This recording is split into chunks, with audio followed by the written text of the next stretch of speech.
बेयावनो बयनिसिमबो आंनि खुलुमनायखौ जासिबाय। दिनै जोंनियाव बिथांमोना जेसेबांखिनि जेरै जोंनाव दं दा आसाम फुटबल एसोसिएशननि सेक्रेटारि मिस्टार डक्टर सांग्रां सार, बिथाङा बड'लेण्डनिबो बड'लेण्ड एफसि खौबो हेफाजाब होगासिनो दङ। थ' बिथांमोना दिनै साइ स्टेडियामाव दुरान्ड कापनि थाखाय ट्रायल लाबोदों। बे जोबोर मोजांनि खोथा। मानो होनबा बेफोरबायदिखौ आंबो लुबैयो।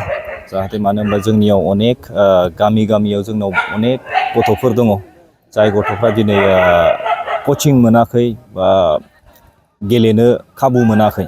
थ' बिनि थाखाय दिनै बिथांमोननि थाखाय ट्रायल लाबोदों। जोबोर मोजांनि खोथा। जाहाथे बिथांमोना दाब दाब जायगानिफ्राय फैनानै दिनै ट्रायलखौ होफैदों। बिथांमोना गावसिनि रोंगौथिखौ गावसिनि हानायखिनि जेसेबांखिनि गावनि सिङावहाय जेसेबांखिनि रोंगौथि स्किल दङ, बिथांमोना बेखौ दिनै बे फोथाराव देखायनानै सेलेक्सनखौ जानो हागोन। बिथांमोना जेसेबांखिनि खस्थ' खालामगोन, लाइफआव खस्थ' खालामाबा जेबो गैया। जाहाथे बिथांमोना जेरै गामियाव गेलेबाय दं, दा दिनै ट्रायलखौ खाबु मोनदों जे बिथांमोना ट्रायल होनो थाखाय।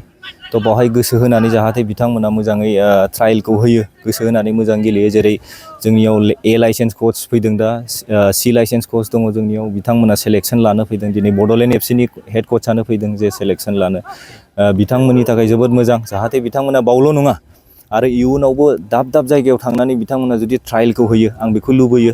जाहाथे जोंनियाव माने जोंनि जायगायाव गेलेगिरियाबो अनेक खमनिफ्राय खम जालांगासिनो दङ। आं लुबैयो जोंनियाव बिथांमोना दाब दाब जायगायाव थांनानैबो सेलेक्सनखौ हैथों। बानाय गैया, गिनाय गैया।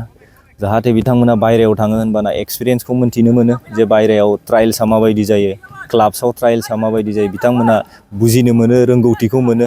इयुनाव आरो बिनिफ्राय साबसिननिफ्राय हामसिन सोलोंलांनो हायो। थ' आं बेखौ लुबैयो। आरो जाहैबाय दिनै आङो बड'लेण्ड एफसिआव आं गेलेगोन देग्लायनि दुरान्ड कापखौ। जोबोद गोजोननाय मोन्दों। जोंनि जायगानि क्लाब बड'लेण्ड एफसि जेसेबांखिनि हागौखिनिखौ आं हेफाजाबखौ होगोन, हेल्पखौ खालामगोन।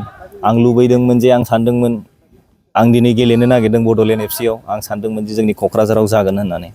जोबोद दुखुनांथाव बाथ्रा, जोंनि क'क्राझाराव जायाखै। मानो होनबा आं सानदोंमोन जे जोंनि क'क्राझाराव जायोबा साबसिन सापर्टार अनेक दङ। जोबोद लैहोर बिथांमोना सापर्ट खालामनो फैयो। बड'लेण्ड एफसिआनो जा बा नर्थ इस्ट एफसिआनो जा, बिथांमोना सापर्ट खालामनो फैयो।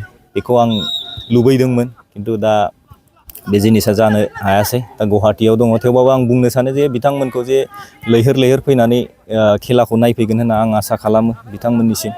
थ' आं गेलेगोन बड'लेण्ड एफसिनि जानानै।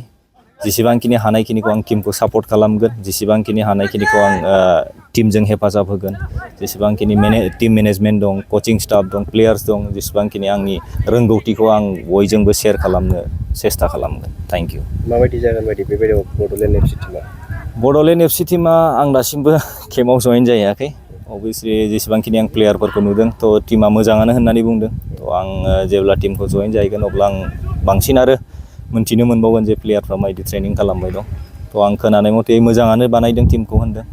थ' आं सानो जे जोंनि बड'लेण्ड एफसिआ मोजाङै मोजां गेलेनानै ग्रुपआव क्वालिफाइ जानानै जाहाथे जों फाइनालसिम आवगायलांनो हायो, बेखौ आं आसा खालामो प्लेयार्सफोरनिफ्रायबो।